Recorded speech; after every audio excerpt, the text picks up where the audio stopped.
ಎಲ್ಲರಿಗೂ ನಮಸ್ಕಾರಗಳು.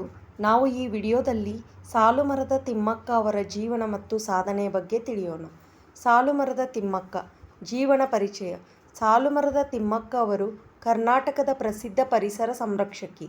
ಜನನ 1911 ಜೂನ್. ಹುಟ್ಟಿದ ಸ್ಥಳ ತುಮಕೂರು ಜಿಲ್ಲೆಯ ಹುಲಿಕಲ್ ಗ್ರಾಮ. ತಂದೆ ಚಿಕ್ಕರಂಗಯ್ಯ, ತಾಯಿ ವಿಜಯಮ್ಮ. ಗಂಡ ಚಿಕ್ಕಯ್ಯ. ಅವರು ತಿಮ್ಮಕ್ಕ ಅವರೊಂದಿಗೆ ಸೇರಿ ಮರ ನೆಡುವ ಮತ್ತು ಪರಿಸರ ಸಂರಕ್ಷಣೆಯ ಮಹಾನ್ ಕಾರ್ಯದಲ್ಲಿ ಕೈಜೋಡಿಸಿದ್ದರು. ಬಡ ಕುಟುಂಬದಲ್ಲಿ ಜನಿಸಿದರು. ಶಿಕ್ಷಣ ಪಡೆಯಲು ಅವಕಾಶ ಸಿಗದಿದ್ದರೂ ಜೀವನದ ಅನುಭವವೇ ಅವರ ಗುರುವಾಗಿತ್ತು. ತಿಮ್ಮಕ್ಕ ಅವರು ಹಸು ಕಾಯುವುದು, ಕೂಲಿ ಕೆಲಸ ಮಾಡುವ ಮೂಲಕ ಜೀವನ ಸಾಗಿಸಿದರು.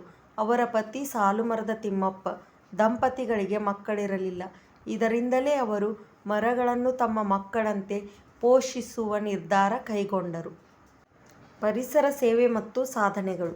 ತಿಮ್ಮಕ್ಕ ತಿಮ್ಮಪ್ಪ ದಂಪತಿ ತುಮಕೂರು ಕುಣಿಗಲ್ ರಸ್ತೆ ಎರಡೂ ಬದಿಗಳಲ್ಲಿ 384 ಬೇವಿನ ಮರಗಳನ್ನು ನೆಟ್ಟು ಬೆಳೆಸಿದರು. ಕೇವಲ ನೆಡುವುದಷ್ಟೇ ಅಲ್ಲ, ವರ್ಷಗಳ ಕಾಲ ನೀರು ಹಾಕಿ, ಬೇಲಿ ಹಾಕಿ, ಪ್ರಾಣಿಗಳಿಂದ ರಕ್ಷಿಸಿ ಮರಗಳನ್ನು ಉಳಿಸಿದರು. ತಮ್ಮ ದುಡಿಯುವ ಹಣದಲ್ಲಿಯೇ ಈ ಕಾರ್ಯ ಮಾಡಿದ್ದು ವಿಶೇಷ. ಅವರ ಸೇವೆಯಿಂದ ಆ ಪ್ರದೇಶದಲ್ಲಿ ಹಸಿರು ಪರಿಸರ, ನೆರಳು, ಶುದ್ಧ ಗಾಳಿ ಮತ್ತು ಜೀವ ವೈವಿಧ್ಯ ಹೆಚ್ಚಾಯಿತು. ಅವರು ಅನೇಕ ಜನರಿಗೆ ಪರಿಸರ ಸಂರಕ್ಷಣೆಯ ಪ್ರೇರಣೆಯಾದರು. ಪರಿಸರಕ್ಕಾಗಿ ಪಡೆದ ಪ್ರಮುಖ ಪ್ರಶಸ್ತಿಗಳು. ರಾಷ್ಟ್ರೀಯ ನಾಗರಿಕ ಗೌರವ ಪದ್ಮಶ್ರೀ ಪ್ರಶಸ್ತಿ 2019ರಲ್ಲಿ. ರಾಷ್ಟ್ರೀಯ ಮಹಿಳಾ ಆಯೋಗ ಪ್ರಶಸ್ತಿ, ಇಂದಿರಾ ಪ್ರಿಯದರ್ಶಿನಿ ವೃಕ್ಷಮಿತ್ರ ಪ್ರಶಸ್ತಿ, ಕರ್ನಾಟಕ ರಾಜ್ಯೋತ್ಸವ ಪ್ರಶಸ್ತಿ, ವಿವಿಧ ವಿಶ್ವವಿದ್ಯಾಲಯಗಳಿಂದ ಗೌರವ ಡಾಕ್ಟರೇಟ್ಗಳು, ಅನೇಕ ರಾಷ್ಟ್ರೀಯ ಮತ್ತು ಅಂತಾರಾಷ್ಟ್ರೀಯ ಪರಿಸರ ಗೌರವಗಳು.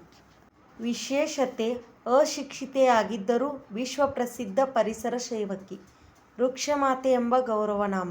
ಮಹಿಳಾ ಶಕ್ತಿ ಮತ್ತು ಪ್ರಕೃತಿ ಸಂರಕ್ಷಣೆಯ ಜೀವಂತ ಮಾದರಿ.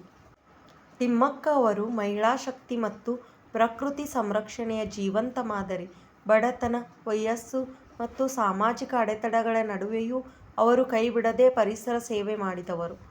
ಅವರ ಜೀವನವು ಪ್ರತಿಯೊಬ್ಬ ಮಹಿಳೆಗೆ ಹಾಗೂ ಯುವಜನರಿಗೆ ಪ್ರೇರಣೆಯಾಗಿದೆ. ಧನ್ಯವಾದಗಳು.